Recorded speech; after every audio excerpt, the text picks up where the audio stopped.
Hello, my friends, and welcome back to yet another episode of Watching the Watchers Live. My name is Robert Gouveia. I am a criminal defense attorney at the R&R Law Group, located in the always beautiful and sunny Scottsdale, Arizona.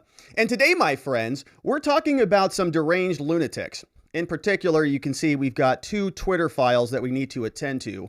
We're talking about Twitter files 4, which came across from our friend Michael Shellenberger. He's at Shellenberger MD on the Twitterverse, and so go check that out. That's going to be in the first segment, and then we're going to just jump right into the second segment, which is Twitter Files 5, because that all got dropped today. We were thinking that Bari Weis was going to drop the Twitter files yesterday on Sunday, but that didn't happen, and so we are going to go through both files. There's a lot of meat and potatoes, and so let's get right to it, shall we? Oh, before we do, head on over to watchingthewatchers.locals.com and go and join our incredible community. They're chatting away over there saying that it's looking good. The streams are looking good. Everything is coming in beautifully, which is just great and fun. But come on, join us. We did a morning member stream, and we'll probably do another one tomorrow. It's kind of cold out, so we're skipping some of our walk and talks. But that's an amazing community, so come check us out over there. But all right, my friends, so without any further ado, let's just get right into the program. Twitter Files 4 dropped, came in from our friend Michael Shellenberger. He's on Twitter at Shellenberger MD. And this was a doozy. This was about pressure being placed within Twitter on a bunch of executives to get rid, of course, of Donald Trump. And so we're going to go into the full Twitter files. You can see Michael Shellenberger dropped these on us on December 10th. Twitter Files, Part 4, the removal of Donald Trump, January 7th. And we've gone through this because previously we had drops from others who were walking us through the days leading up to January 6th. Remember, January 6th was sort of that pivotal moment in our country where we saw everything change. So he tells us the removal of Donald Trump as the pressure builds. Twitter executives build the case for a permanent ban. They've been chomping at the bit for this. They really, really wanted this to happen a long time ago, but finally it's coming to fruition.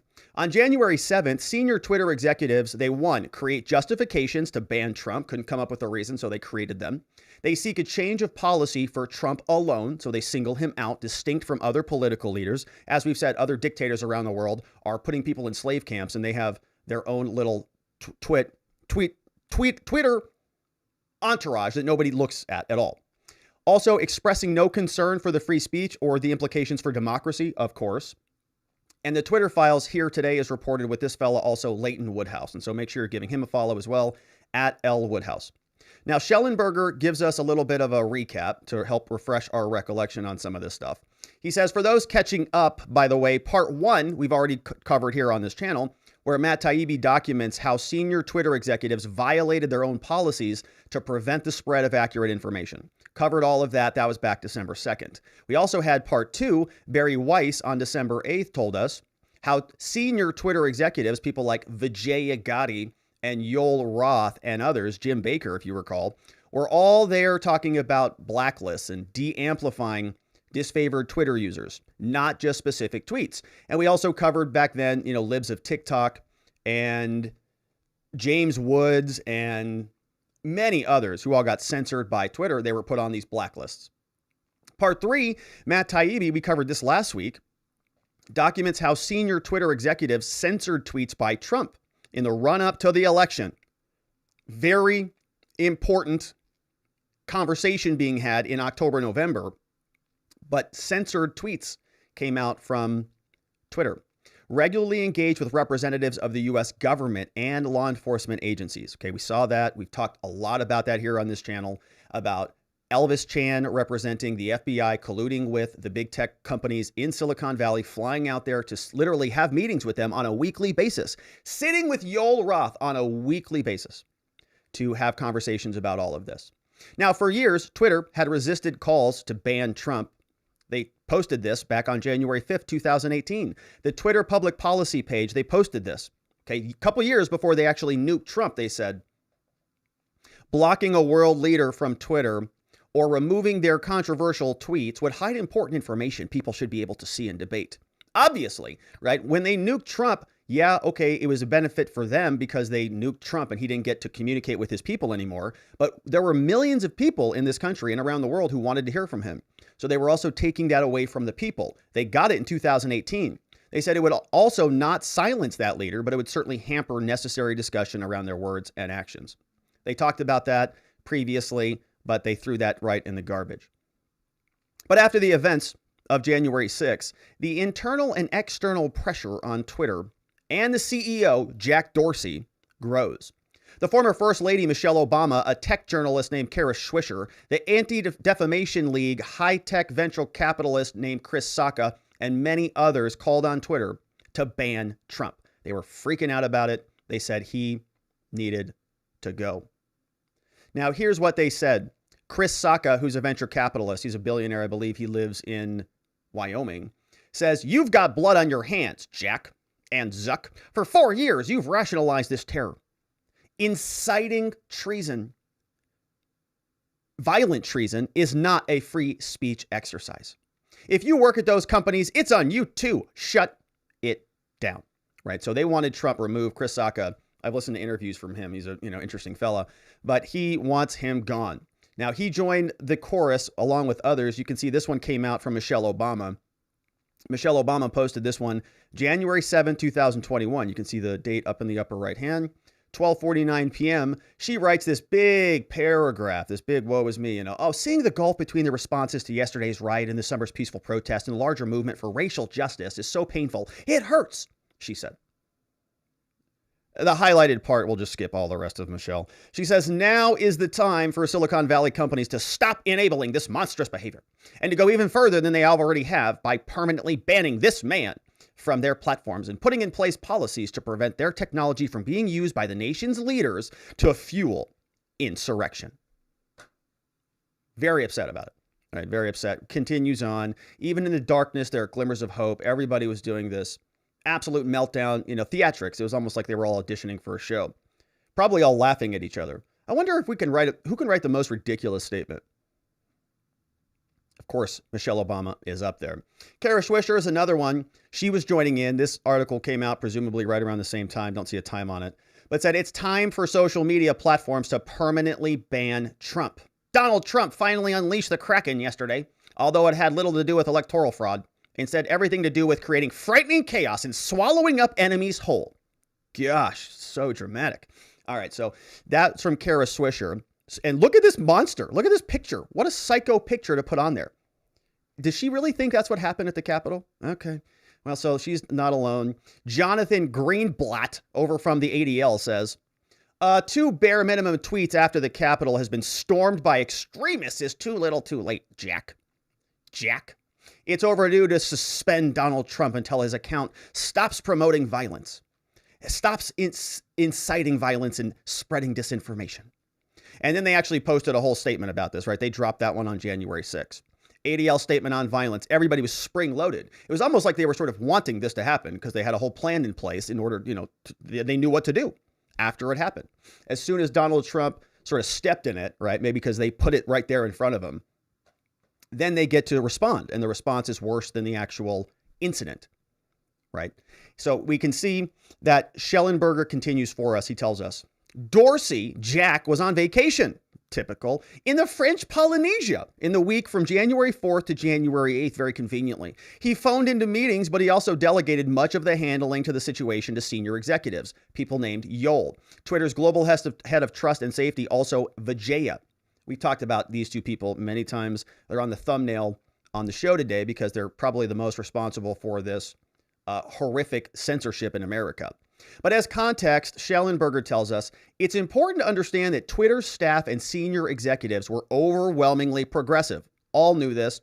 2018, 2020, 2022, 96, 98, 99% of Twitter's staff went to Democrats. Donations, all to the Democrats. 99%. Right. So for these people who scream about diversity and intellectual fluidity so that we can have all sorts of people represented, they basically live in an echo chamber, don't they? It's all their friends and it's all their people and they all donate to the Democrats. So do you think that the organizational infrastructure would reflect that? Probably.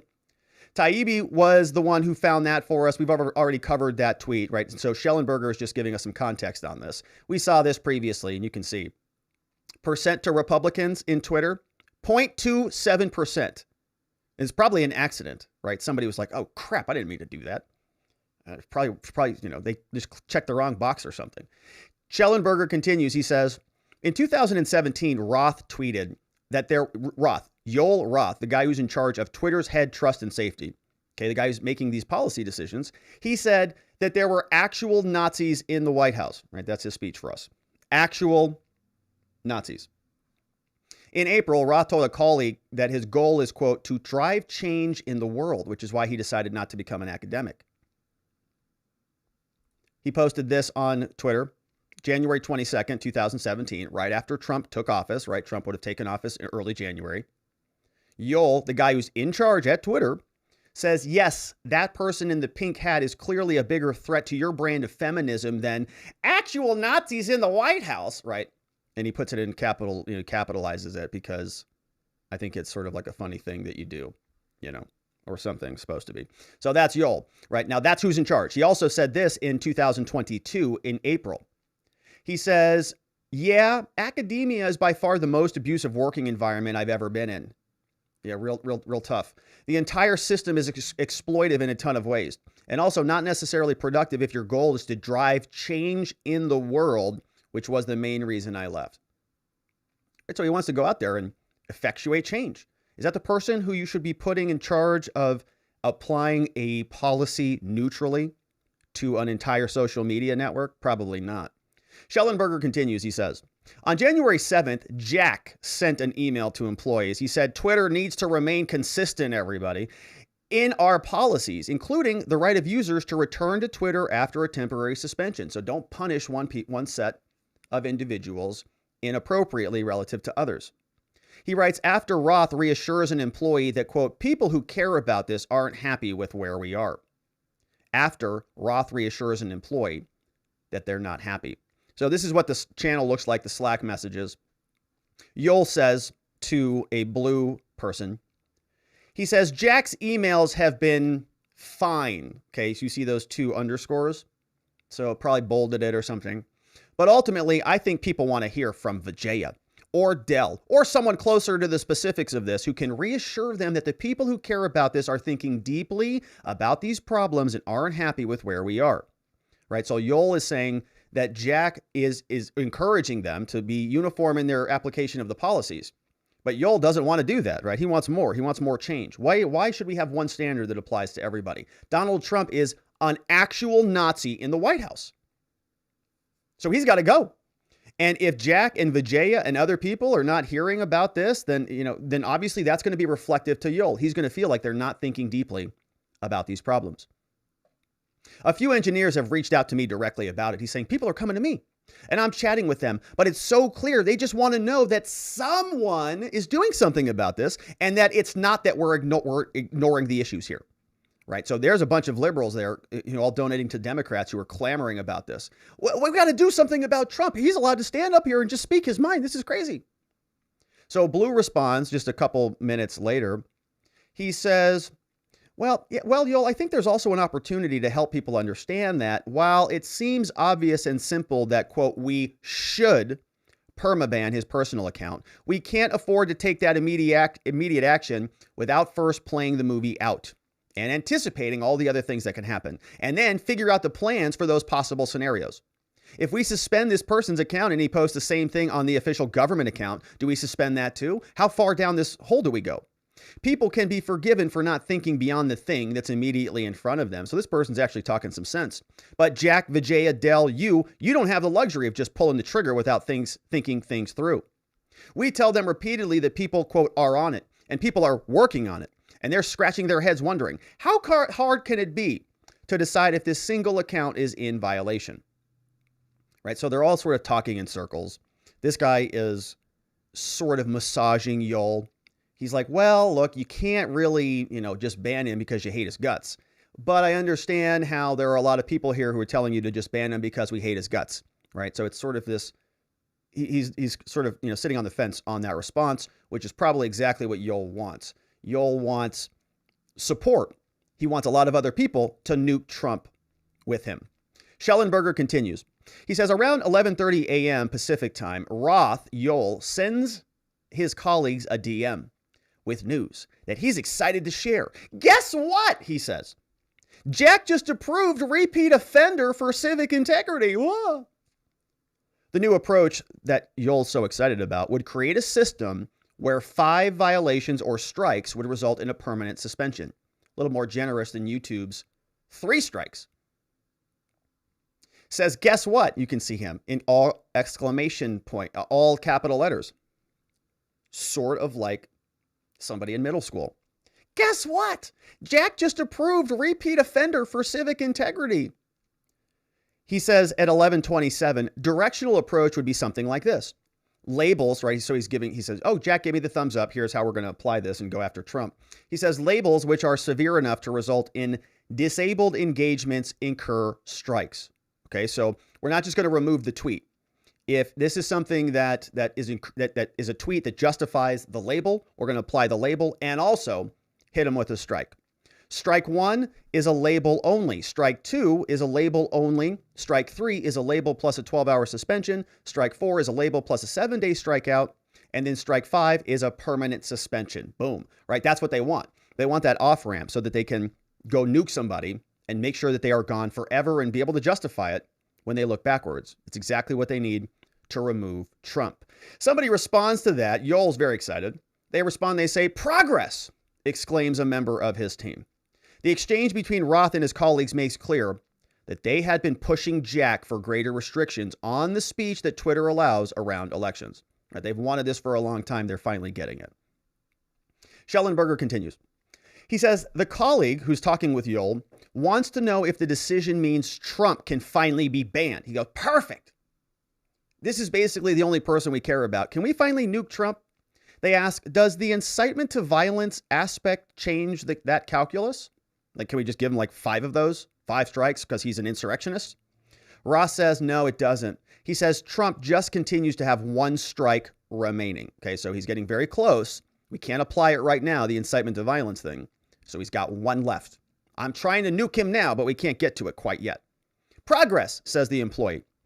Dark Brown says, does this affect our approach to Trump, who I think that we publicly said had 1 remaining strike? Can we get him now? Or does the incitement to violence aspect change that calculus? Yoel says, well, Trump just continues to have 1 strike. This is for everything else. So boom, they're putting the fences up, right? They're sort of laying the minefields around and they're waiting for Trump to step in it. Meanwhile, nobody knows anything about what the heck they're doing. This is all happening in real time. They're just making up the rules on the fly. He says that Roth's colleague asks about incitement to violence. It foreshadows what's going to be happening the following day. We're still on January 7th now, right? The so-called insurrection has already happened. On J 8th, Twitter announces the permanent suspension of Trump. Here's what they posted officially, and we'll see more of this when we get to Bari Weis in Twitter Files 5. But she tells us, or this is what Twitter posted on January 8th. The day that they nuked a sitting president off the platform. They posted this, and of course we were here, you were there, we were all talking about how insane this was. But they said, after a close review of recent tweets from Donald Trump and the context around them, specifically how they're being received, okay, received and interpreted. So not what he said, not what the text actually said, but specifically how they were being received and interpreted. All right, so it's not an objective test. It's sort of however the person who receives it decides it's dangerous, then it's enough for Jack and everybody at Twitter. They say we've permanently suspended the account due to the risk of further incitement of violence. And, I don't even know if they're saying that anything that he said had already led to the incitement of violence, at least not in that paragraph. So they nuke him off the platform. On January 8th, Twitter says that its ban was based specifically on how it was received and interpreted.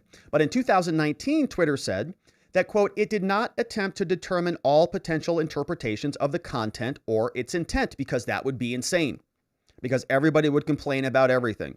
If it was up to the listener, then and every single listener could voice their interpretation of that, right? It's in the mind of the subjective listener. What is it?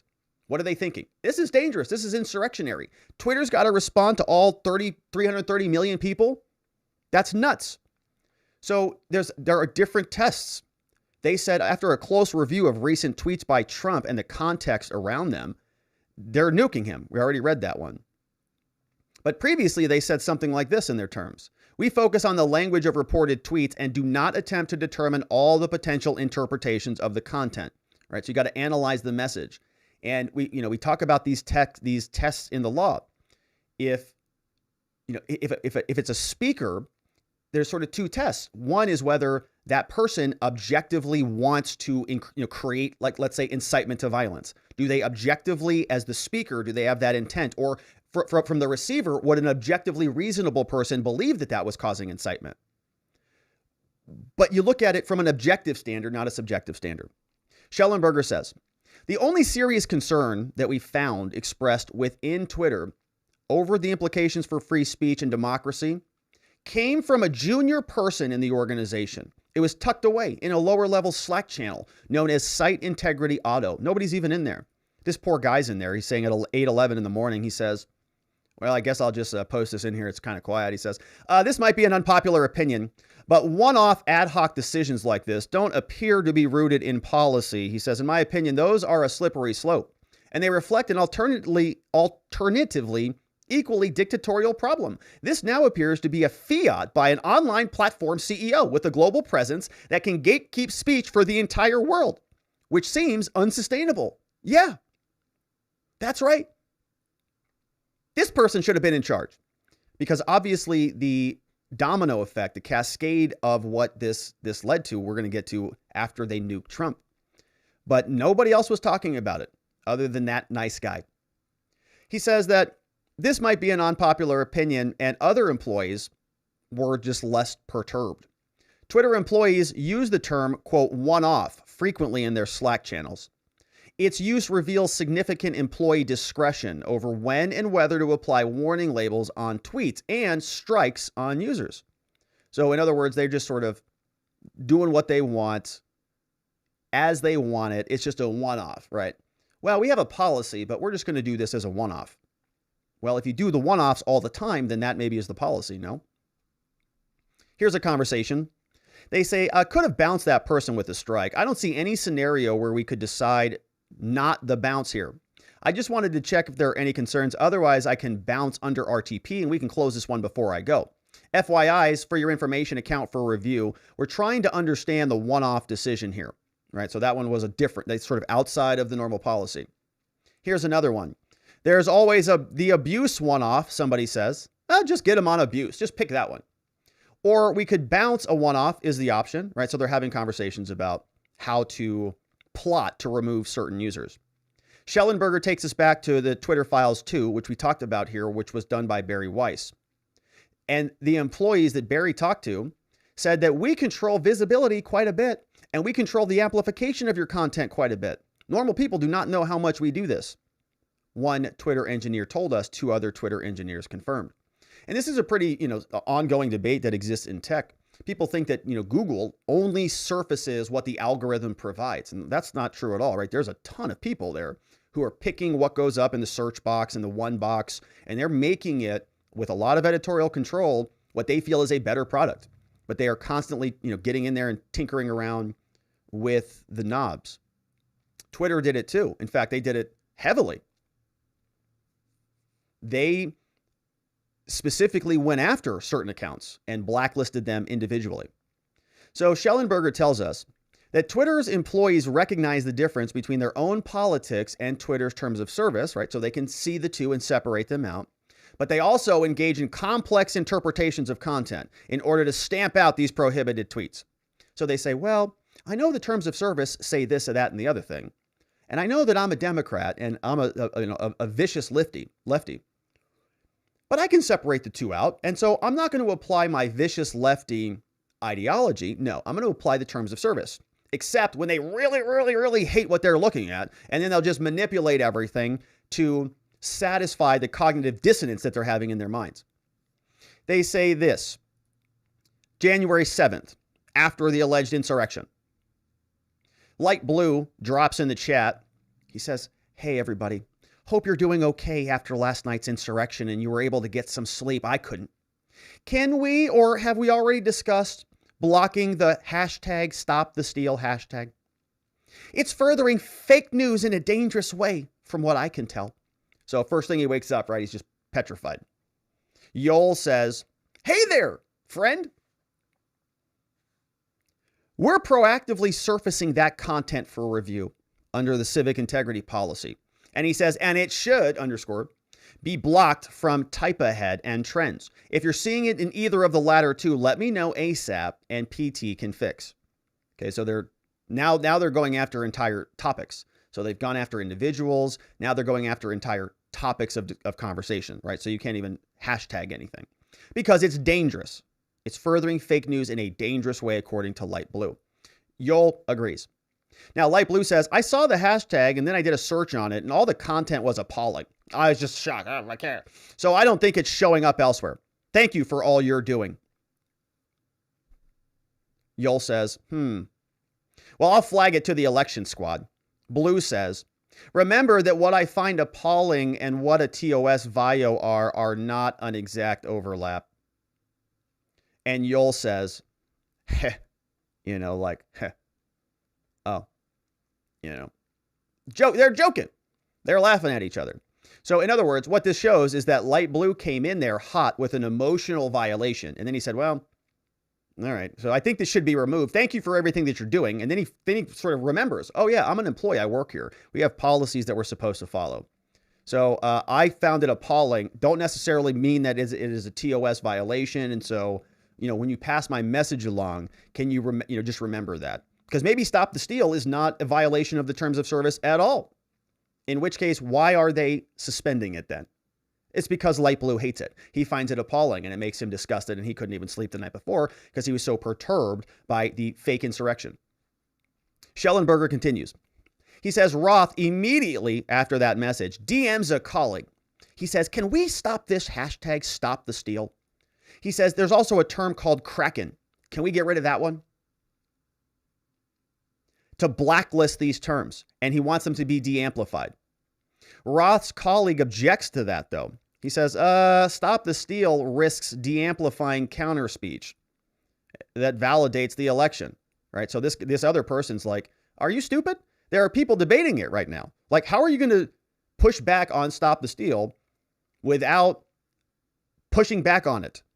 Yoel says, after the so-called insurrection, he says, hey, Light Blue, I know there's a lot going on. Do you have any objections to adding stop the steal and the word Kraken to the CHAQ terms list if they aren't already there? He says the daylight separating Q and the stop the steal stuff is now effectively zero. It's the same psycho MAGAs.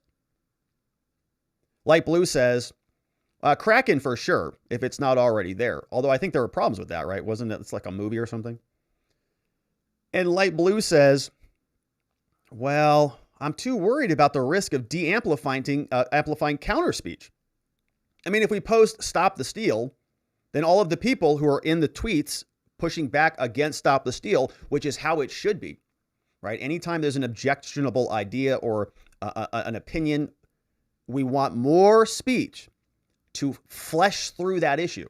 If you just silence everybody leaves and goes someplace else and we never get to the conclusion of it. We never get to decide whether or not it was a good idea to lock kids up for 2 years. Don't know if that was a good idea or not. We came to the conclusion now, all a little bit too late. If we were allowed to discuss these things, maybe we could have come to more reasonable conclusions and solutions, but we couldn't. So Light Blue says, yeah, we're going to de-amplify the counter speech. And Yoel says, ack, ack is what he posted there, A-C-K. Ack. He's very upset about, he really wants to shut all these terms up. He goes, well, it's kind of a good point. He's like, yeah, I guess there's a purpose to free speech here. Ack. So Roth's colleague says, well, look, I did this. I did a quick search of stop the steal tweets and their counter speech. The top of them are. He says, Kraken I'm comfortable with. The top tweets are generally Q related and I'm noticing an absence of counter speech. And Yoel says it's also super common on profile. And Light Blue says, actually, can we de-amplify accounts with stop the steal in the name and profile level? Those are not affiliated with counter speech. Okay, so if you just hit the hashtag, the Venn diagram's too big. It encompasses too much protected speech. But if you just go after the profiles, if you just target All of the individuals who are actually running the accounts, they're not doing the speaking, so let's just nuke the person at the account level. Let's not nuke the speech. It's censorship of an entire political contingent in America. And it's lunacy that they're talking about it, but they're doing it. It turns out that even blacklisting Kraken is less straightforward than they thought, right? So they're just going hog wild on this thing.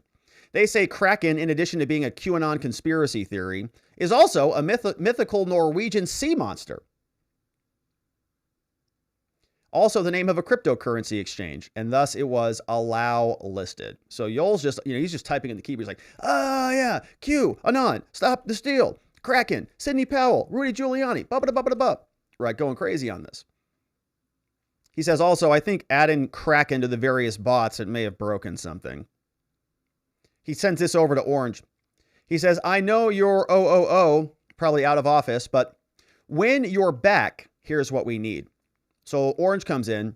He says, oh yeah, guys, I removed Kraken the other day, FYI. It did break something. There's an app called Kraken app or something. So imagine if you're on the Kraken app and you're using Twitter to promote your app, and all of a sudden, everything on your channel, on your Twitter profile just goes to zero because they blocked your entire name. We allow list that, no concerns about putting it back, but I wouldn't want to see if there's other FPs. Yeah, the brand Kraken account is also allow listed. Yeah, it's a crypto exchange. Okay, so they're having to manipulate these rules in order to get the results that they want. Shutting up Kraken as a word. Employees are now struggling with whether to punish users who share even screenshots. So they're nuking accounts. They're censoring Kayleigh McEnany. James Woods got his account censored. Now can we just share the screenshot? Users are saying, okay, they deleted Trump those tweets, right? He hasn't been nuked off the platform yet. So can we just share his tweets? I mean, they're deleting his tweets. So somebody who's an employee says, we should bounce these tweets with a strike, given that the screenshot violates the policy, right? Even the image of Trump is violating the policy. And somebody else says, yeah, but are you stupid? They're criticizing Trump, which we love. So I'm a bit hesitant with applying a strike to this user, right? So this person says, oh, F off. Oh my God. Even Twitter is saying it's inciting violence, right? Because Trump posted this tweet. He said, go home with love and in peace in his tweet. Remember this day forever. And they said this claim of election stuff is problematic. And they put the little label on there. So this user says, F off. Oh my God. So then somebody in the Twitter account, Beige, says, hi team, should we bounce people sharing Trump action tweets? And then post the comment in the Slack channel and then says, we should bounce these tweets with a strike, given the screenshot violates the policies. But they're commenting and criticizing Trump, so I'm hesitant to apply a strike, right? They love it. Now, if this person was saying, absolutely, Trump is right, the message is true in here, right? They would have nuked that person instantly. You're gone. But because this person was saying F off to Trump, they're like, well, what if a user dislikes Trump and objects to Twitter's censorship? The tweet still gets deleted, but since the intention is not to deny the election, no punishing strike is applied. The conversation goes on. Says, I'm in agreement. One off, we see that phrase again. It works for commentary. Strike if a tweet is agreeing with the tweet's view. Making it up on the fly. A one-off for commenting. A strike, though, if it agrees. Somebody says, well, what if it's neutral? What if it's like sharing an opinion like, told you it violates Twitter policies? Is it a delete the tweet only? I would agree with a tweet delete only on agreeing with the policy.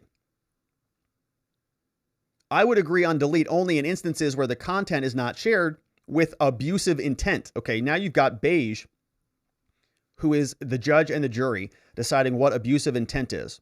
Thanks, everyone. If there's anything unclear, please feel free to raise them with me, right? They're all debating on what to do as they are, creating this policy on the fly. Around noon that day, a confused senior executive in advertising sales sends a DM to Roth.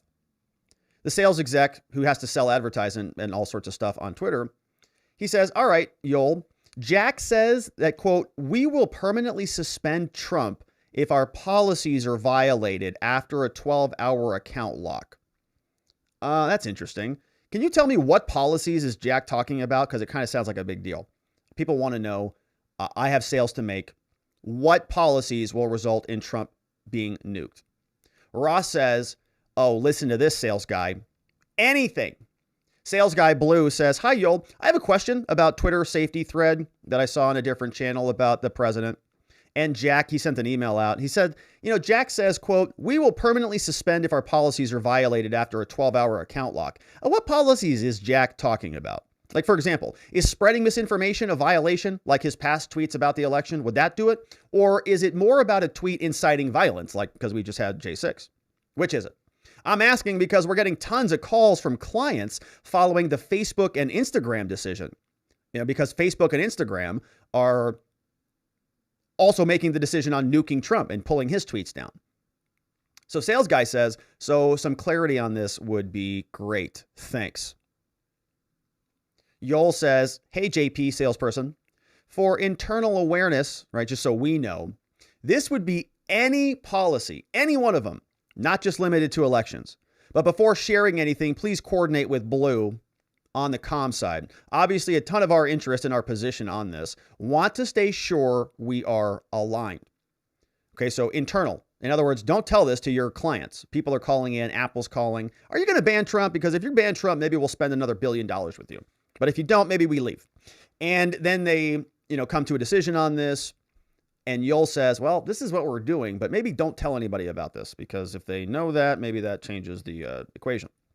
Now it carries on. He says, what happens next is essential to understanding Twitter's justifications for banning Trump. Essential, says Michael. The sales executive says the following. Thanks, Yoel. We'll go ahead and connect with the comms team for sure on that issue, since it's our internal policy. But one last question, though, before I go. In the past, we exempted policy violation, quote, from a world leader due to a public interest value. Okay, so in other words, you weigh the policy violation against the public interest value. Technically, maybe it's a policy violation, but there's a lot of public interest because this is a national figure. And so we're going to say, all right, it's technically a policy, but because of the public interest value, we're not going to nuke you. So in this case, he says, is that going to apply to Trump? Like, he's saying all this stuff, but he is the president after all. Are we dropping the public interest stuff now, and any new violation could be a trigger? He says, for me to understand this, I just need to get this. Again, I'll check with comms about what we can talk about and share publicly, but I need to know because I've got a bunch of sales to make. Yoel, he was probably, doing whatever he did. He said, apologies for the slow reply. I've been back to back all day today. In this specific case, we're changing in this case, okay, for Trump, only for Trump in this specific case, we're changing our public interest approach for his account to say any violation would result in suspension.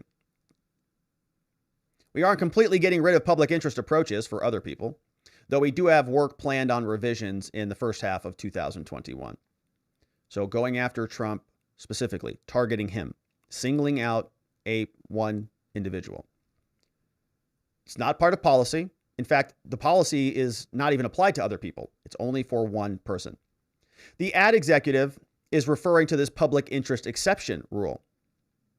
Here's what it says. From Twitter, they write, at present, we limit these public interest exceptions to one critical type of public interest content: tweets from elected and government officials. Given the significant public interest in knowing and being able to discuss their actions and statements, we're going to allow them to stand. But they actually had a policy. They violated their own policy. Okay, public interest content, tweets from elected officials. Donald Trump was still the president at this time, but they threw him off. Roth also pushed, he hates everybody who's a conservative or Republican. He also pushed for a suspension of Matt Gaetz, even though it doesn't quite fit anywhere. His words, not Michael's. It's kind of a test case. They're probing the rationale for nuking Trump. And this is the conversation from Slack. Light Blue says, Hey, Yoel, what's the latest on the Antifa claims? Anything brewing policy-wise? C is yelling from the other room that we should just ban Gates. Yoel says, yeah, SP and SI are working on that. But he says it doesn't quite fit anywhere. Duh, in parentheses. He wrote duh in parentheses. Everybody is just working around the clock, colluding to try to figure this out. Just ban Gates. Why? Any reason? No. Don't have any policies he's violating. He's following the rules perfectly. Nevertheless, SP, which is, some safety, and some SI, some other security, they're working on it.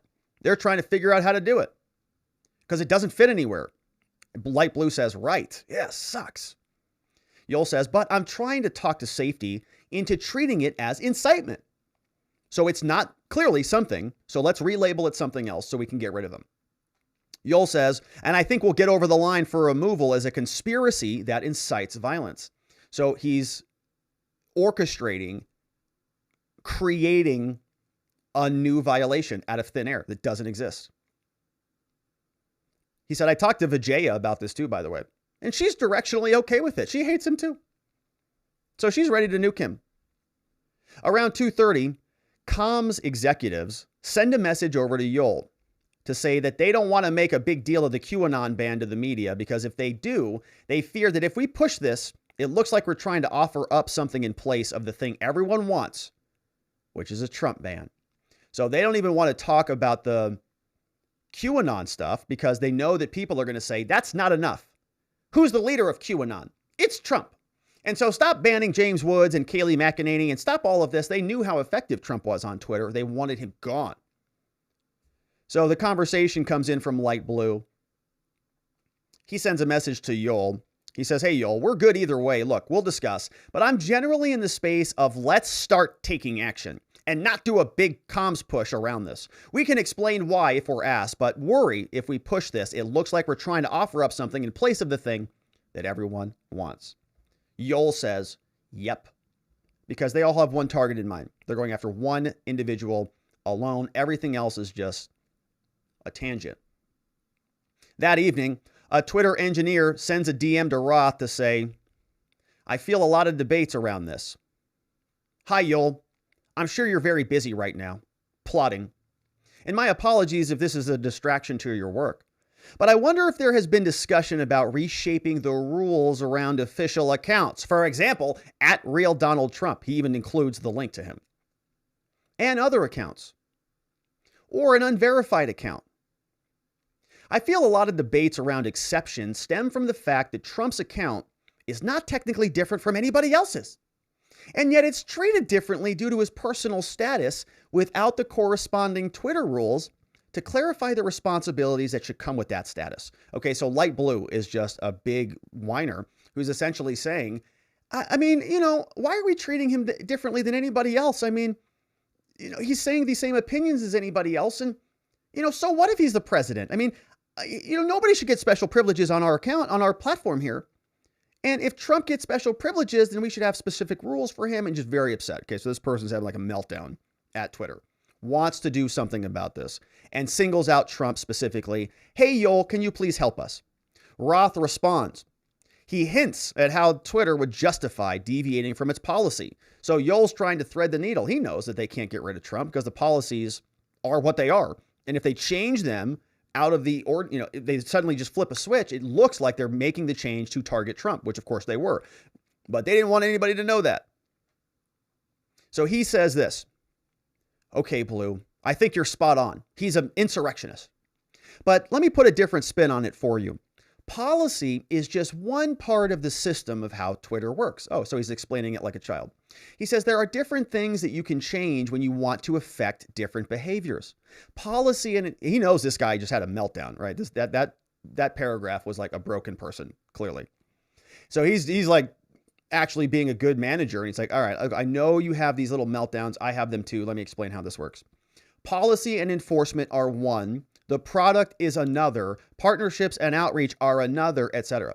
And all of that is situated in a bigger system, the world, which influences how everything else operates in practice. So when you change one part of the system, you necessarily have to adapt the rest. And I think we ran into the world changing faster than we were able to either adapt the product or the policy.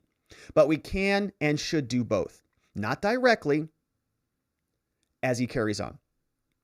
Shellenberger says the evening of January 6th, that same junior employee who expressed an unpopular opinion about ad hoc decisions, the guy who was defending free speech, he says, this is kind of a big deal. If we do this, this is going to kind of cause a big ruckus. He says he makes a conversation about ad hoc decisions. They don't appear to be rooted in policy. He speaks up one last time before the end of the day. And we read that comment from him. He next says that earlier the day, he said the following. He said, look, Twitter censors. My concern is specifically surrounding the unarticulated logic of the decision by Facebook. That's the space that feels with the idea of conspiracy theory, that all social media heads and internet moguls at every layer sit around like kings, casually deciding what people can and cannot say. And it's unhelpful to the internet ecosystem as a whole. Again, this is in my humble opinion only. And this dude is absolutely right. Shout out to light blue, hopefully still employed Twitter employee. Because this is exactly right. Yeah, it feels like that, right? And it was exactly like that. Every single one of these kings who run the kingdom and treat the rest of us like little peasants, our opinions are irrelevant. They decide what is truth and what is not. They own the Washington Post. They owned Twitter. They own Facebook. They own Google. They own YouTube. They own it all. And they get to just not actually openly censor you, but they just get to twist the knobs behind the scene. It's ruining the internet ecosystem. And this guy's exactly right. So he spoke up, and he notes later in the day, he says, and Will Oramus noticed that inconsistency too. He linked to an old article at 1.0 where Facebook chucked its own rule book to ban Trump. Right? Everybody's breaking their own rules. Will Oramus, who is on Twitter, writes for the Washington Post. He says the underlying problem is that the dominant platforms have always been loath to own up to their subjectivity. No, because they don't want to admit it. They want to fake like they're objective and independent, but they're not. Because it highlights the extraordinary, unfettered power they wield over the global public square, right? If they admit it, then other people will know it. And it places the responsibility for that power on their old shoulders. He says that Facebook's suspension of Trump now puts Twitter in an awkward position. If Trump does indeed return to Twitter, the pressure on Twitter will ramp up to find a pretext on which to ban him as well. And that's the end of it from Michael Shellenberger. Now, the next drop came in from Bari Weis, and that dropped on the 12th. And so we'll go there and cover that next. But that's the big update on Twitter Files 4 from Michael Shellenberger. And that brought us all the way through the day of January 7th. And a lot of this stuff, you can just see it's open and naked censorship of Donald Trump. And they are concocting plans and responding to the public pressure to remove him from the internet. All that took place on January 7th. And so that was a large part brought to us by Michael Shellenberger and Mr. L. Woodland. And that covered Yoel Roth, who we see here. Now we're going to talk about the next Twitter Files drop, which is Twitter Files 5. But before we get there, my friends, let's talk about our friends over at 4Patriots, because as you know, a food shortage could be coming. Even in the United States, experts have written about this as recently as July. We've got drought, inflation, new policies. These are pushing America's food supply to its breaking point. That's why survival food is more important now than ever. And you can create your own stockpile of the best-selling 4Patriots survival food kits. It's not ordinary food. We're talking about good for 25 years, super survival food, hand-packed right here in family-owned facilities in the United States, giving jobs to over 200 Americans. The kits are compact, they stack easily, they're sturdy, and they have different delicious breakfast, lunches, and dinners. You can make these meals in less than 20 minutes. All you need to do, add boiling water, simmer, and serve. And right now, you can go to 4patriots.com, use code Robert to get 10% off your first purchase on anything in the store, including this beautiful 3-month survival kit. You'll get their famous guarantee for an entire year after your order, plus free shipping on anything over $97. They're called 4Patriots because a portion of every sale is donated to charities who support our veterans and their families. And so you can go to 4patriots.com, use code Robert to get 10% off your order and start building your stockpile today. Thank you for supporting our friends at 4Patriots. But all right, my friends, let's get into the next drop. Twitter Files 5, the removal of Trump, the president, thrown off the internet. This came from Bari Weis. She's on Twitter at Bari Weis. She's also starting a new organization called The Free Press at The Free Press or at The FP on Twitter. So be sure to follow her and all of the independent journalists who are doing the amazing work on this. Bari gets us started with a new thread.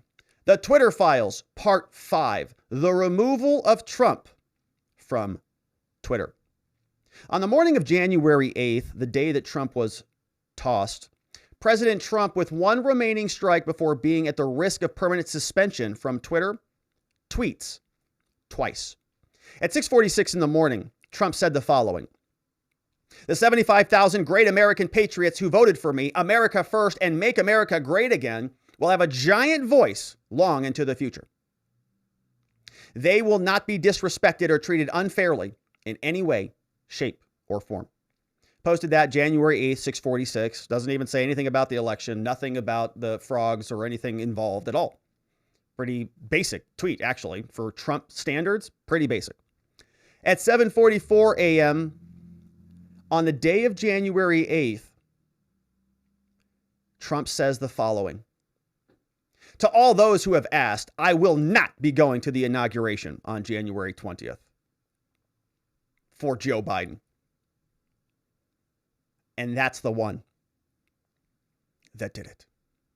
For years, Twitter had resisted calls, both internal and external, to ban Trump on the grounds that blocking a world leader from the platform and removing their controversial tweets would hide important information that people should be able to see and debate. They posted this. They said, "Our mission," yeah, right, "is to provide a forum that enables people to be informed and to engage their leaders directly." The company wrote that in 2019. Twitter's aim was to protect the public's right to hear from their leaders and to hold them to account. Okay, so in other words, what Twitter has done here is lied. Now, I have seen a lot of people, many of them on the right, who've said things like, "There's no crime here. This is all a big nothing burger. There's no criminal intent. Nobody can prove anything. All of this is much ado about nothing." I think that is insane. I think that Twitter, this fraud has been on the magnitude of any other fraud that we've seen, if not considerably bigger. Then FTX, who Just Cause said was arrested in the Bahamas. We'll have to check on that. But it's bigger than FTX. It's bigger than Enron. This is a fraud on the level of an entire social media network, an entire society. The product at Elizabeth Holmes' company was blood. The product at FTX was crypto. Those investors got taken out. Those people who were involved in those companies got taken out. Twitter, their product is speech. They promised us this: provide a forum that enables people to be informed and engage with their leaders. Couldn't do that. They threw Trump off the platform. The company wrote, they also want to protect the public's right to hear from their leaders. Broke that oath too. So they defrauded an entire, if social media is to connect a society so that we can all interface with each other, they defrauded the entire society. This is not corporate level fraud. This is nation state level fraud. Nation state. And to just write this off as a joke is a real disservice to free speech. But they promised us, they had hearings, they did interviews, they told us none of this stuff was happening. It's all been proven true. But after January 6th, as Taibbi and Shellenberger have documented, pressure grew, both inside and outside of Twitter, to ban Trump. There were dissenters inside Twitter. Somebody said, "Maybe I'm from China. I deeply understand how censorship can destroy a public conversation." They put this in the Slack channel.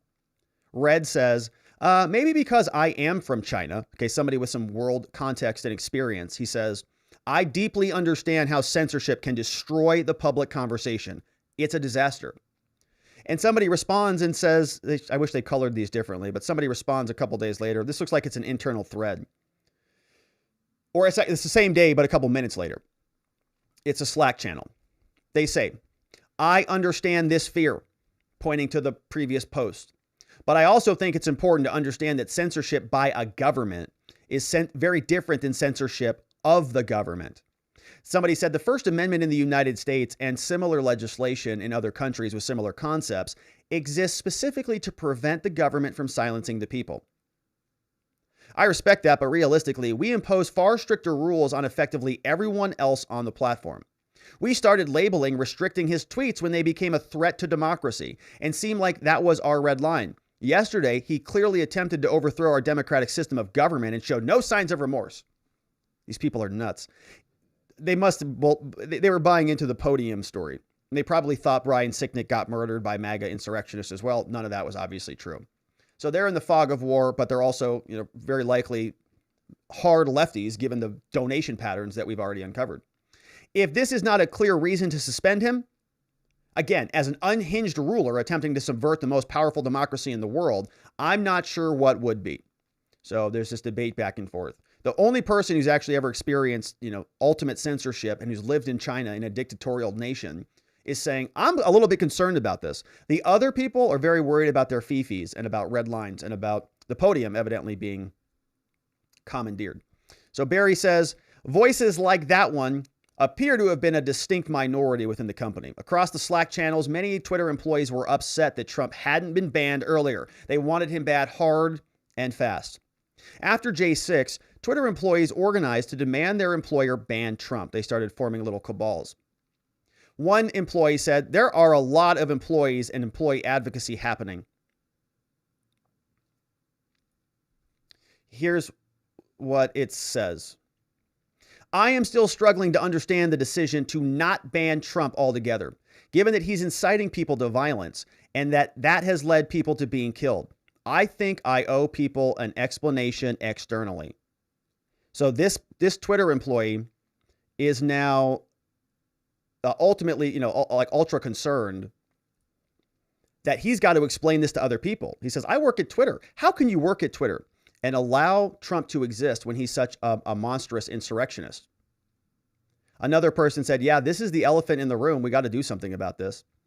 It feels like the Twitter policy is engaged with someone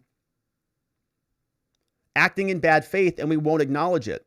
Do we have any belief that Trump will stop tweeting incitements to violence? If Alex Jones was shut down for, quote, get your battle rifles, he's far exceeded that standard. I think a lot of people and a lot of employees must share these concerns. If there is any sort of channel or group we can organize to get more action, there's a lot of employee advocacy happening here and in other locations. And somebody else says, I understand he was our president and that he may have been the reason why we were hesitant to do it. But I think that January 20th, there's absolutely no excuse why his account shouldn't be suspended for good. I have friends with certain followers that have these concerns, 1,000 followers, and they've all been nuked and taken out. So that, of course, is the post from these Twitter employees, and they are now colluding to sort of remove him from the platform. All right. And so I'm taking a look. I'm getting some of the error that the YouTube's is not getting all of the streaming data or something.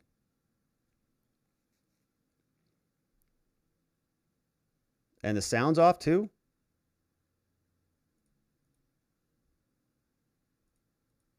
YouTube is buffering out the stream locals, they say. All right, so we'll just keep going. Hopefully it fixes itself here soon. Bari Weis says, we have to do the right thing and ban this account, said one staffer. It's pretty obvious he's going to try to thread the needle of incitement without violating the rules, said another. Here is the conversation from within the Twitter Slack. They write that last sentence, we have to do the right thing here and ban his account, multiple times repeated.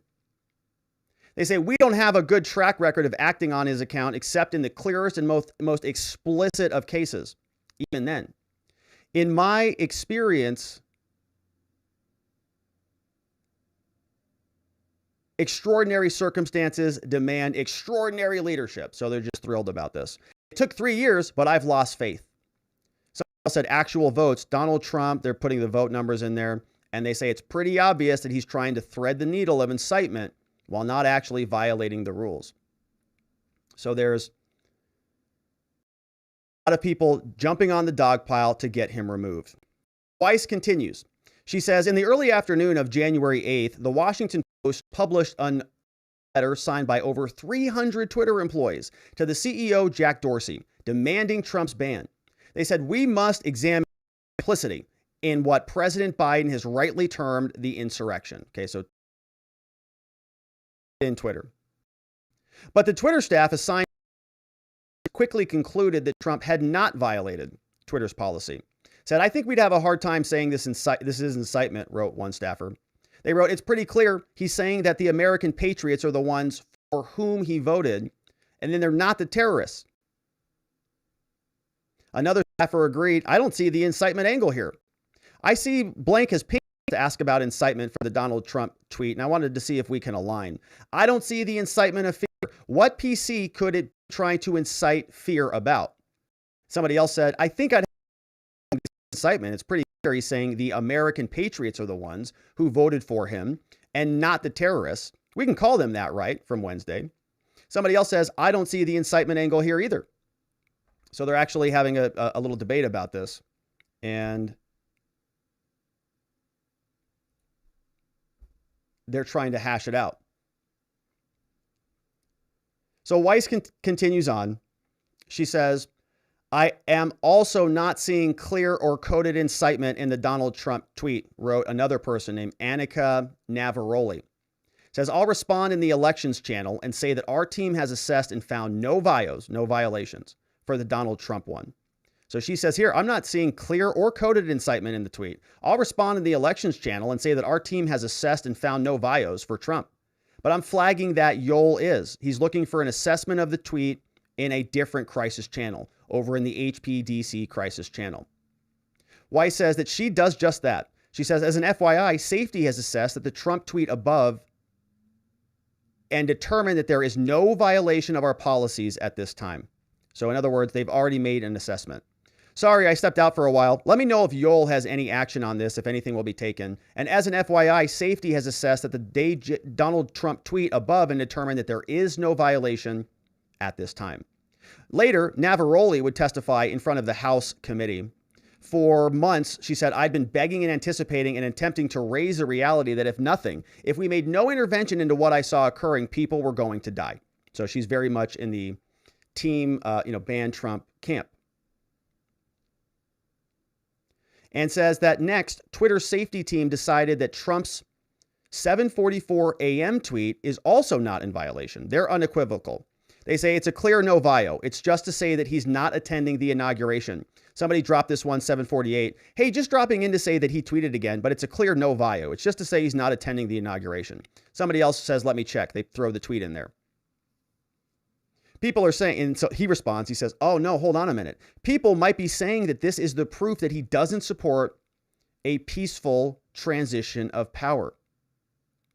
And that all of this is incitement. He carries on. Bari says, to understand Twitter's decision to ban Trump, we must consider how Twitter deals with other heads of state and political leaders, including in Iran, Nigeria, and Ethiopia. So they're now sort of comparing and contrasting the two. In June 2018, Iran's Ayatollah named Ali Khamenei tweeted, Israel is a malignant cancer tumor, in the West Asian region that has to be removed and eradicated. It's possible and it will happen. Okay, so this person is obviously wants the entire country ripped off, of Israel wiped out. Says our stance against Israel is the same stance we have always taken. Israel is a malignant cancerous tumor, and that tweet was perfect. It's up there. Has to be removed and eradicated. They don't care.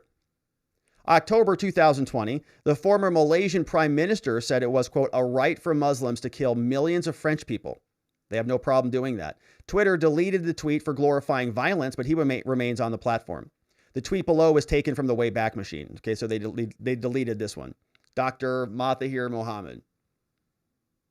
Muslims have a right to be angry and kill. So they took him, removed the tweet, but the Malaysian prime minister was not removed from the platform. Muhammad Buhari is the president of Nigeria. another world leader, incited violence against pro-Biafra groups, said something like, those of us in the fields for 30 months who went through war will treat them in the language they understand, right? That's like, we're going to go, take some war towards them. Twitter deleted the tweet, but didn't ban him. October 2021, Twitter allowed Ethiopian Prime Minister Abiy Ahmed to call on citizens to take up arms against the Tigray region. Twitter allowed the tweet to remain up and did not ban the Prime Minister. They wrote this one here. Okay, he posted a tweet. This tweet violated the rules about abusive behavior. However, Twitter has determined that it may be in the public interest, right? That's that balancing scale to allow the tweet to remain on the platform.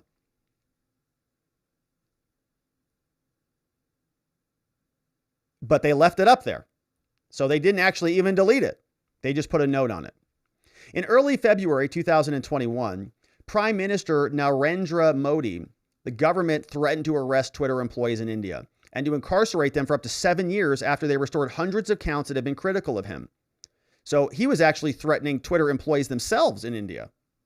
Twitter did not ban Modi. Said, we'll take out your employees if you don't ban the accounts. They didn't do that. Twitter blocks accounts in India as Modi pressures social media. The platform's problem in the country offers a stark example of the difficulty of adhering to free speech principles amid government worries over its influence. So all these other world leaders are allowed to stay on the platform. Nobody cares at all. But Twitter executives did ban Trump, even though key staffers said that Trump had not incited violence, not even in a coded way. The tweets were not even that interesting. I'm just not going to the inauguration. But less than 20 minutes after Twitter employees had determined that Trump's tweets were not in violation of the policy, two different accounts, two different teams in Twitter. Twitter's head of legal, policy, and trust asked whether it could, in fact, quote, be coded incitement to further violence. We don't like your decision. We don't like the conclusion that you came to. Can you please reverse that? Can you please change that for us and make it so that it is, in fact, incitement so that we can remove him from the platform, please? Vijaya Gotti responds. She says the following. Okay, thanks, everybody. The biggest question is whether a tweet like that, the one this morning from Trump, which isn't a rule violation on its face, whether it's being coded incitement to further violence. If you have any context or insight we should consider, I'm all ears on this one. For example, the use of the term American patriots, says Vijaya. Scary. Patriot. Woo. And that the language that, quote, they will not be disrespected or treated unfairly in any way, shape, or form. 3 exclamation points on there, too. Woo. So then Red responds. It's like, oh, great. Vijaya showed up in our chat. Perfect. So I can't tell her she's an idiot. So I'll just say this back to her. I'll say, this is an interesting question, Vijaya. I'm going to go speak with my team ASAP to see if we can run a quick survey. What? To get reactions to the language contained in the tweet and get back to you. Are you scared from this tweet?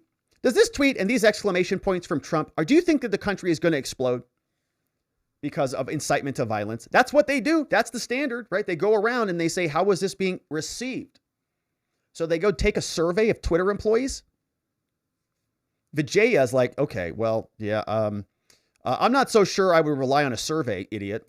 I worry about how that would be perceived externally. Yeah, no kidding. So she's not concerned about the results of the survey. She's concerned about how it's going to be perceived. Because everybody's going to say, where did your decision come from? Who'd you survey? Oh, a bunch of lefty Twitter employees who vote 99.9% Democrat. Okay, well, it doesn't seem like it's a very valid survey then to us. So Vijaya then responds and says, I wonder if we have anything in past research that could be relevant. We don't want to do a survey. Let's just go make up some other reason for this. So poor Red, he doesn't know what to do. He's like, okay. Well, so it sounds like to me, Vijaya, you want me to find a justification to get rid of Trump. Show me the man, I'll show you the crime, right? Because the laws are so overly burdensome and cumulative. Same thing here. They're just making up the rules on the fly. So they're going around and trying to justify it. Bari continues. She says, a few minutes later, Twitter employees, after they got the memo from Vijaya, there's a company or an organization team called Scaled Enforcement Team. They suggest, perfect, Trump's tweet might fit in this little bucket, called Twitter's glorification of violence policy. Oh no. If you interpreted the phrase American patriots to refer to rioters. So we're just going to say that all of these so-called insurrectionists are now the American patriots. Red responds, hey, Vijaya, Team Scale is asking if we would consider Trump's tweet for Gov. If we consider, quote, American patriots to refer to the rioters, then they have a point, at least from my point of view. He says, team, my laptop is frozen, but I'll be back in a minute. Now he comes back and he says, Scale has said that they understand our position, but they're going to continue to push their government assessment with leadership. They see it as that, quote, he is the leader of a violent extremist group who is glorifying the group and its recent actions. Somebody else says, do you think that we should square off GOV in the DJT Donald Trump assessment, or would it be helpful at this point? Annika, who we heard from previously, says, well, I think it would be helpful if maybe we have a write-up of a VIO assessment that could look like, just in case Scale tips the balance and it becomes the decision. Like they're all trying to support, at least she is trying to support the decision with some logic. Things escalate from there, Ms. Weis tells us. She says members of that team came to view him as the leader of a terrorist group responsible for the deaths and violence that led to a Christchurch shooter, or Hitler. And on that basis, and on the totality of his tweets, he should be deplatformed. So like total TDS hits, DEFCON 5, everything is melting down over there. Somebody posts in Slack, they say, hey, just to update you, so-and-so, I spoke to blank just now. They understand our assessment of this individual tweet, but they now view him as the leader of a terrorist group responsible for the death and violence comparable to Christchurch shooter or Hitler. And on that basis and on the totality of his tweets, they say he should be deplatformed. They will continue to push that argument with leadership, and, well, we will see where it falls. Okay, so this is looking like it's coming back to another team. And there were already two teams who said it's not a violation. So just to update you, I spoke to Vijaya just now or whatever, right? All of it is coming down the grapevine. Ms. Weis says 2 hours later, Twitter executives, they say, great, get everybody on the phone. 30-minute all-staff meeting.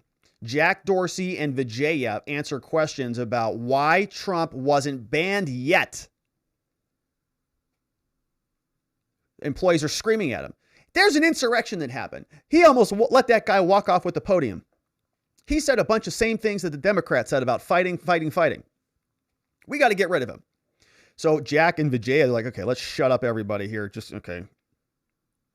Well, we've got an obligation and blah, blah, blah. Employees are just getting angrier. They're like, this is ridiculous. We need action now. Multiple tweets, Twitter employees, have quoted the banality of evil, suggesting that people implementing our policies are like Nazis following orders. So it's a meltdown. Okay, TDS level 30 million there. Red post in the Slack channel to Yoel. He says, hey, Yoel, I'm not sure who should hear this, but if you look at the conversation in this other channel, plenty of employees are not responding well to that 30-minute brief from Jack and Vijaya. I feel people want to be heard and having someone with the right purview to reason with. And yet I'm sure that Jack and Vijaya are totally saturated. So I wonder if we can mobilize people who are on the peripheral of decision making, but not all consumed to engage with internal discussions. Can we form a union is what this red person is saying? Because we're unhappy. Yoel says, yeah, ... Right? So that's sort of like I agree with you on everything you said. Yeah. Acknowledging. I hear you. I've been keeping an eye on it, he says. Candidly, not a lot of people who are close to the decisions would feel safe engaging there. Multiple tweets have quoted the banality of evil, suggesting that people implementing our policies are like Nazis following orders. So Yoel presumably means that's him, right? Oh, Yoel, You're a Nazi. All you're doing is taking whatever Jack and Vijaya told you to do, and you're just implementing that. And that implementation is resulting in the allowance of an evil dictator named Donald Trump, who tried to undermine and insurrect American democracy, to roam free around the countryside of Twitter. And if you don't ban him, then you're just following orders like the Nazis did.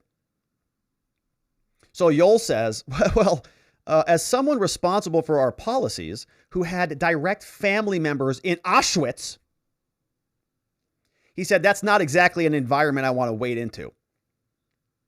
People are angry and they want to express themselves, but the way the conversation happens can close off meaningful engagement. So it sounds like he doesn't want to cancel the people there. He's okay canceling Trump. Dorsey requested simpler language to explain Trump's suspension. Roth wrote, did we skip something here?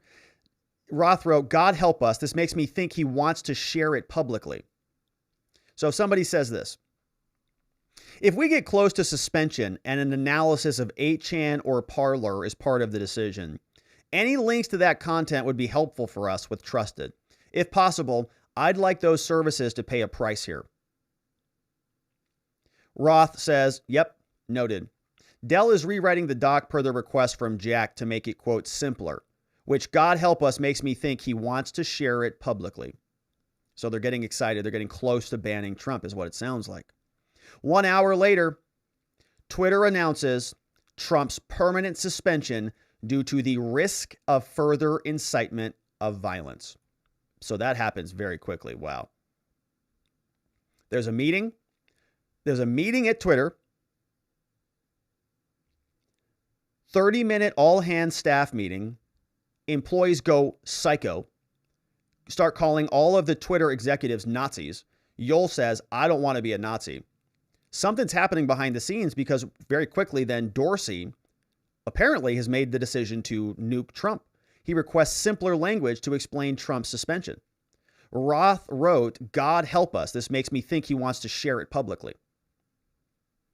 1 hour later, Twitter announced the permanent suspension. Many tweets at Twitter were ecstatic. In the Slack channel, Team DJT is suspended! 3 exclamation points. OMG! Ah! This guy looked, 15 different exclamation points. Another person, he's got 4 exclamation points. It's going crazy. Everybody's having a field day. Another person, 6 exclamation points. This person very astutely says, well, this feels like a piece of history. Yeah, it is. Not a good one. You're on Team Censorship. Hopefully you're having fun with it. Somebody else says, it is. Yay. We threw a sitting president off. Whoa. And then we get an actual comment, right? Everybody's sort of high-fiving each other like a bunch of middle schoolers. And then they say, saw the message. Thank you, everyone, for your impactful work this week, for the discussion, and for drafting all of these complex assessments. There was nothing complex about it. Okay. All they were doing was just trying to make the rules up. There was no policy violation. They even admitted it. Said, I'm very proud to work and learn from you every day. Wishing you a good weekend. Right. So they're all just ecstatic, running around, having a ton of fun. There's a congratulatory big props to whoever in trust and safety is sitting there whack-a-moling these Trump accounts. Probably Yoel Roth and the other long con guy. Can we get one of these awesome cards I've heard about? Definitely some extraordinary acts of awesomeness going on around Twitter right now. And look at somebody else here at the bottom. Why don't we get Don Jr.'s account too? Lock his ass too, they say. It's like a bunch of, kids in the candy store. They're all just giddy as can be. This is what they work for. This is how they're going to impact change in the world, by censoring other people, by throwing their political enemies off their platform. They've captured the flag and they're going to control the town square. By the next day, employees expressed eagerness to tackle medical misinformation now as soon as possible. They're high. They're like, yeah, I can do this. We can do this. No problem. They got on their Twitter threads. They were probably all sending group messages. It was like a field day. Somebody posted in Slack. They said, yeah, what Red said. Yes, we absolutely plan to do this in 2021 with the timeline being, quote, as soon as possible. COVID is one specific disease, but medical misinformation is a much broader category of harmful content. We've laid a lot of the groundwork for policy and product behavior through our work on COVID and the election. the misinfo policy team, and trust and safety, along with other folks in the health experience and other entities. Other teams across the company are now focused on getting to a place of improved maturity in how our policies are actualized. We'll have more to share soon. Thank you, says everybody say on January 9th. So extremely excited about it. They're making good progress. Somebody else writes, for the longest time, I'm very excited to see us handling more categories of this. For the longest time, Twitter's stance was that we aren't the arbiter of truth, which I respected, but it never gave me a warm, fuzzy feeling. I want to be the arbiter of truth, says this person. I am very smart and I get to decide for everybody. That said, this person says, my dad is an MD, to give context. So this person's now an official expert. And medical misinformation is a really hard topic. Okay, this is like, my dad's a lawyer, so I know. My dad invented electricity, by the way, so I know everything about it. He didn't, by the way. Even for COVID-19, we only covered a narrow category of information. As an example is take vitamin C, take vitamin D, elderberry, right? Example, I'm not giving medical advice. Or xylitol to reduce this. Some of that is information. It could be creative marketing. Could it be misinformation? How do you distinguish between take your vitamins and misinformation? And so he says, personally, I'm not sure, and I suspect there are views on both sides. So his dad's a doctor. Maybe we should put him in charge and learn the science. Okay. So, but Twitter's CEO at the time, remember Parag Agrawal? He got nominated to be the CEO after Dorsey left. Prior to that, when Dorsey was there and authorized the removal of Trump, COO Parag got on there. He later succeeded Dorsey. He told the head of security, somebody named Mudge. He said, I think a few of us should brainstorm the ripple effects of this ban, Centralized content moderation has reached a breaking point now. Here's the conversation. Parag says, hey, Mudge, I think a few of us should probably get together and think about the consequences of what we've done. Maybe brainstorm the ripple effects and the potential fragmentation of public conversation. Yeah, because when you ban an entire entity, right, and everybody was going to Parler at that time, and remember what happened after that? Amazon nuked Parler. And then they re-signed a deal with Twitter, their competitor. All the tech bros were colluding on this. They knew exactly what they had done. They did it intentionally. I think we should brainstorm, somebody says, and how we might adapt. Mudge says, what are you suggesting, Parag? Not sure. A few of us on staff, maybe to start. The future of public conversation feels uncertain to me. Yeah, because you wrecked it, idiots. He says, to my mind, we need to move fast forwards, opening up control over policies and enforcement and decentralizing it. Centralized content moderation, in my humble opinion, has reached a breaking point now. Yeah, because these are little, right? These are the micromanager communists, right? If you want to use an economic model, the people who think that they can control every facet of a society. You produce this much corn, you produce that much lettuce, you produce this much wine, and you all exchange it. We're going to exchange it for you, and we're going to manage everything for you. Ultimate centralization. Same thing Twitter was doing. It's unmanageable. That's why communism is a joke and it fails. That's why Twitter was a joke and it failed, because these people, just like the last Twitter employee said, they want to be the arbiters of truth. You can't do that and scale that. That's why a baseline is appropriate. That's why the founder said, let's put the First Amendment first. Weis says, outside the United States, Twitter's decision to ban Trump raised alarms. French President Emmanuel Macron was upset. German Prime Minister Angela Merkel was also upset. And Andres Manuel Lopez out of Mexico also was concerned about this. Macron told an audience that he didn't want to live in a democracy where the key decisions were made by private players. Macron is exactly right. What kind of a democracy is it when a private company can just silence the speech of an entire nation state, an entire country? Macron said, I want it to be decided by a law voted by our representatives, or by regulation, or by governance, democratically discussed and approved by democratic leaders. Yeah, makes sense. Pretty good concept there, Emmanuel. Weis says Merkel's spokesperson from Germany called Twitter's decision to ban Trump from its platform problematic. Yeah. And added that the freedom of opinion is of elementary significance. Yeah, it's pretty basic. They don't teach it in elementary school anymore, evidently. At least they didn't to Yoel Roth or to Vijaya for whatever reason.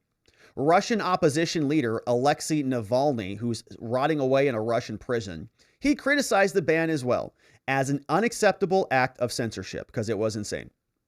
So Bari says, whether you agree with Navalny or Macron or the executives at Twitter, we hope that this installment of the Twitter Files gave you insight into that unprecedented decision. From the outset, Ms. Weis says our goal of investigating this story was to discover and document the steps leading up to the banning of Trump and to put that choice in context. Ultimately, the concerns about Twitter's efforts to censor news about Hunter Biden's laptop, to blacklist disfavored views, and to ban a president aren't about the past choices of executives in a social media company. Instead, they're about the power of a handful of people at a private company to influence public discourse and democracy. That's from Ms. Bari Weis. She tells us that this was reported from Shellenberger MD, Isaac Grafstein, Snoozy Weis, shout out to Snoozy. Also, Olivia Reingold, Peter Savanadik, and Nellie Bowles, all over at the Free Press. And of course, they are there at the FP. And so make sure you're following them. I'm already following them. Probably a good follow. Good to follow all these other people too if they're doing this work here. So we want to support our free speech journos out there. And if you're on Twitter, of course, making sure you're doing the same thing. So Bari says, please check over here to subscribe to the Free Press. Continue reading and support the independent journalism. And that, my friends, is it for the Twitter Files 5. The removal of Donald Trump. The celebration of the tweets of the Twitter employees. Giddy as can be, because their big dream, stuff that they worked for every day, has finally come to fruition. And so that, my friends, is it for us on the segments. You can see we covered two seriously important stories. Twitter Files 4, pressure to remove Trump, and then Twitter Files 5, which was the ultimate removal of Trump. And we don't know how far this is going. We don't know how many other drops there will be or what the upper cap is on this. But of course, we will continue to cover, and we hope that you join us as we do. Thank you for hitting the like button. Thank you for subscribing wherever it is you are tuning in from. We're done on the segments, but now let's hear from you and see what you have to say about all of this and more, because I saw some of those super chats come in, and I'm very grateful for those. I also saw, my goodness, that there was an arrest of SBF. So maybe we should just jump right over there and see what's going on here, because that is a pretty big story. Let's see if the DOJ has an announcement on that. We've got some links that we're pulling up right now on SBF. Yep. Wow. This came out from the Southern District of New York. SBF arrested. The U.S. Attorney for the Southern District of New York is here. Damian Williams, he says, earlier this evening, Bahamian authorities arrested Samuel Bankman-Fried at the request of the U.S. government based upon a sealed indictment filed by the Southern District of New York. We expect to move to unseal the indictment in the morning, and we'll have more to say at that time. Ooh, baby, that's going to be juicy and fun. I'm excited to take a look at that indictment, because this guy has been, this has been a long time coming. Wow. So SDNY, Southern District of New York. We've spent a lot of time out of the Southern District of New York. You may remember that we've talked a lot about the non-arrests of SBF. And he has been arrested. So that will be fun. The document will be unsealed, and we'll go through it. All right, but now let's hear from you. So there's not, I guess, not much more on that, because the indictment has not been unsealed. Actually, we do have a little bit more. We'll cover this again tomorrow. Here's the statement from, it looks like, the Office of the Attorney General there in the Bahamas. On December 12th, the Office of the AG announcing the arrest by the police force of SBF. SBF's arrest followed receipt of formal notification from the U.S. that it filed criminal charges and requested his extradition. As a result of the notification received, it was deemed appropriate for the Attorney General to seek SBF's arrest, hold him in custody at such time the extradition is made, intends to process it promptly. Responding to SBF's arrest, Prime Minister Davis said the Bahamas and the United States have shared an interest in holding accountable all individuals. While the U.S. is pursuing these, we're going to continue our own regulatory investigations, and we'll continue to work with our U.S. partners. All right, boy, okay. So we'll see what that looks like, and we'll see what that indictment looks like tomorrow, because boy, oh boy, that is a good one. But okay, my friends, also, let's see what else we've got. The Super Chats. I forgot to get to the Super Chats on the day. But we had a couple of those come in. Thank you, my generous friends. We have Geomancy started us off. He says, you better not wuss out in the morning because of the cold. Yeah, so I did wuss out this morning. Geo, it was cold here, man. It was raining. It was like 40 degrees here. It was raining out. So we didn't do our normal morning walk and talk. We did a morning live stream as well. And so we'll do that again probably tomorrow and the rest of the week because, you know, it's a little chilly out there. All right, we got good to see you, Geo. And don't forget to subscribe to Geo over on YouTube. Geomancy is the channel. We've got Nathan Thurayan is also in the house with a nice super chat and the gold GIF. Thank you very much for that, Nathan. I appreciate that. No question, but a nice super sticker coming in. Thank you for supporting the show. Just Cause was here, says thank you, or he says breaking. SBF arrested in the Bahamas, which of course we just came and got to that one. Thank you for the notification on that, Just Cause. Pretty amazing. So that indictment will be a lot of fun to read through. We'll cover that tomorrow. I don't know how many of these Twitter drops they're going to be. Like, I'm okay with a Twitter drop every day. Yeah, let's talk about all this corruption. But eventually they're going to stop. So I don't know if like, was that the climax? Was that the climax of this thing? Trump's removed. That's the end of it. I don't know. We'll see. We also had this one from Ronnie. Said Sam was arrested. Thanks for sending that one in, Ronnie Cole. Ronnie Cole's modding down the fort for us in the chat. We also have Quantum Thug Life. Says regular American tweets are still massively suppressed on Twitter. We have no voice. Tell Elon. I think it's changing. I mean, I really think it's changing, slowly, but pretty quickly. I mean, relative to like, he's turning around a giant Titanic of an organization. And it's going to be fun to see what he's doing. I'm liking Twitter better. It seems faster. It seems like my timeline's better. It feels like I'm getting served better content. I don't know what they're talking about all the hate speech and stuff. I have less bots. I've got less sort of spammy emails and messages. I get messages a lot from young women who are traveling around and they're looking for I think a husband or something. A lot of Twitter DMs about that. Yeah, tons of women. They're traveling all over the place and they just looking for, a man. They're looking for that man, I guess. I don't know why they're sending messages to me, but I get a lot of them. All right, so we get, they're not real, by the way. Okay, like these are all spam bots. It's the same message like many times. I don't know how that works or whatever. Anyways, it's not real. I'm not saying that I get like that's not how that works. Okay. Anyways, thank you, my friends, for all of those amazing super chats. Now, I think we're going to wrap it up for the day because we got through a lot of that serious work. Before we do wrap it up, let's go check in and see what Elon has for us because after today's drops, I'm sure he's going to have some good stuff for us. So let's do a quick Elon update. He had some very spicy drops over the weekend, which I'm sure many of you saw. Let's just do a quick check-in with our boy Elon. Here he is.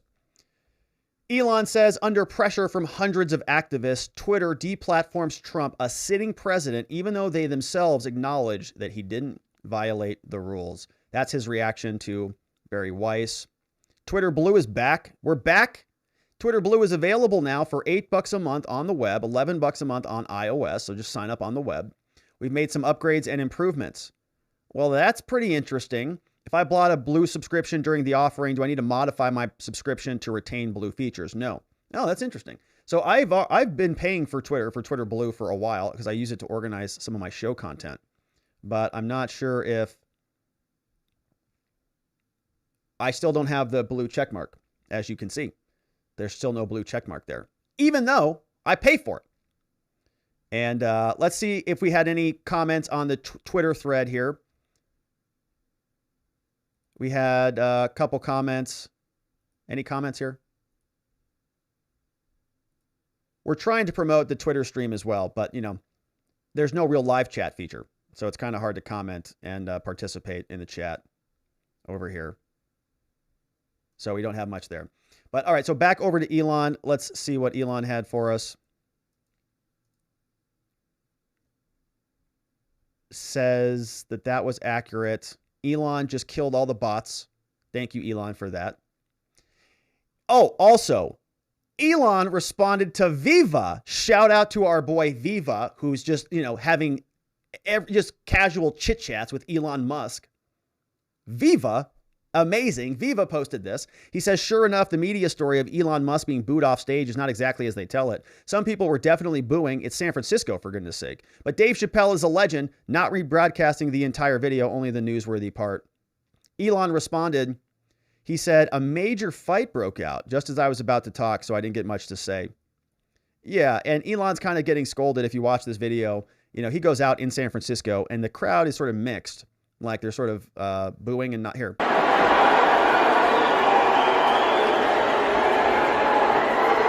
Elon.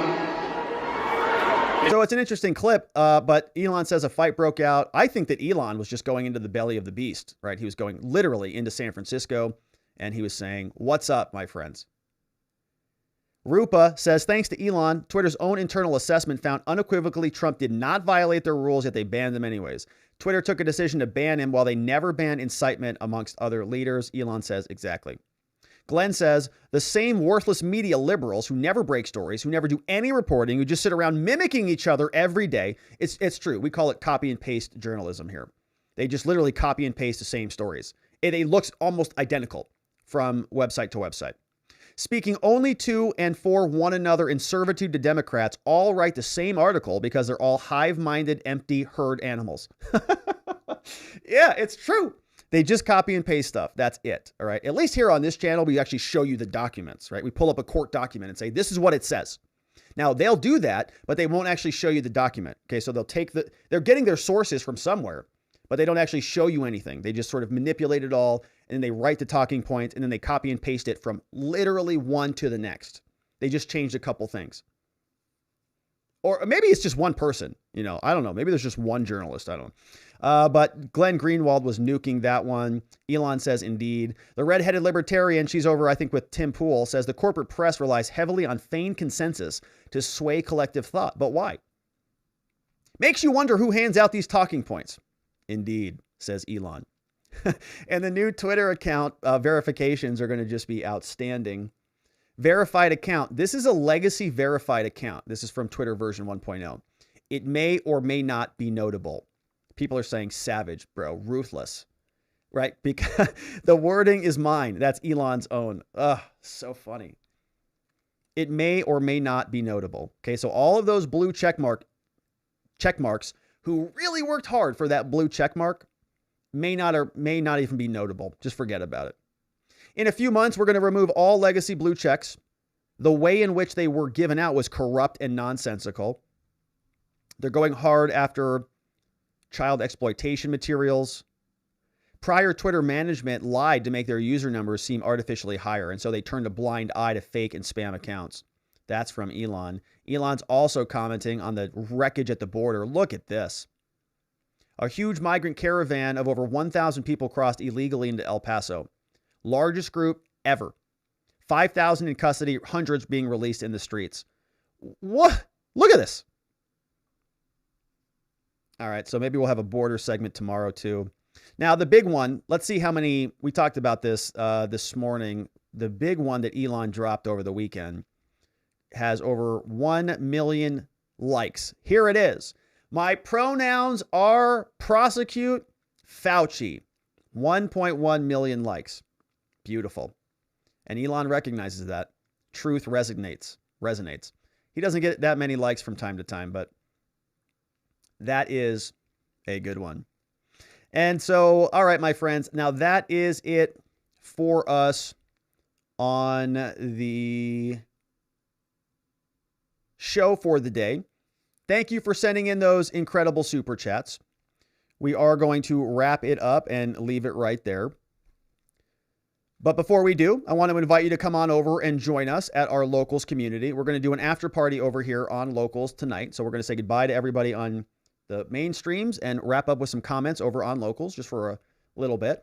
So head on over to watchingthewatchers.locals.com if you would like to join us over there. Otherwise, my friends, I want to thank the sponsors of the show.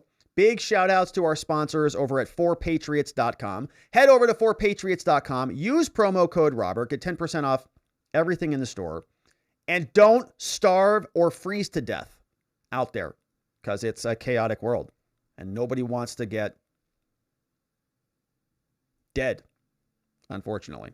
So get prepared. Also, thank you to our law firm, which is my law firm, the R&R Law Group, right? We have an amazing team of lawyers at the R&R Law Group. We are dedicated to helping good people charged with crimes find safety, clarity, and hope, not only in their cases, but beyond that in their lives. We help good people with any type of crime, okay? Drugs, domestic violence, DUIs, traffic offenses, anything and everything in between, even major felonies and minor traffic offenses, we can help. 480-787-0394, online at rrlawaz.com. And thank you for supporting our law firm. Your referrals keep us busy, and we're grateful for that. Also, thank you to Vientikis Prime, to K Bean, to Just Cause, to Lean in the house, Playing Hooky, Ronnie Cole, and Zulu, our whole team of mods out there who mod down the fort for us and keep things nice and orderly on the show. But that, my friends, is it for us on the day. We're going to go over to the Locals after party. And Locals, we're going to be just about a minute or two late because the YouTube stream is a bit behind. And so we'll let that catch up before we jump on over. But don't go anywhere. I'm just going to turn the camera off and then I'll be back on. But that, my friends, is it for us on the day. And I hope you had an amazing weekend and enjoyed the program today. But I hope you get some rest tonight so that you can come back tomorrow and join us as we do it all again so that I can see you here so that together with your help, we can shine that big, beautiful spotlight of accountability and transparency down upon our system with the hope of finding justice. Have a tremendous evening, my friends. Sleep very well. I'll see you right back here tomorrow.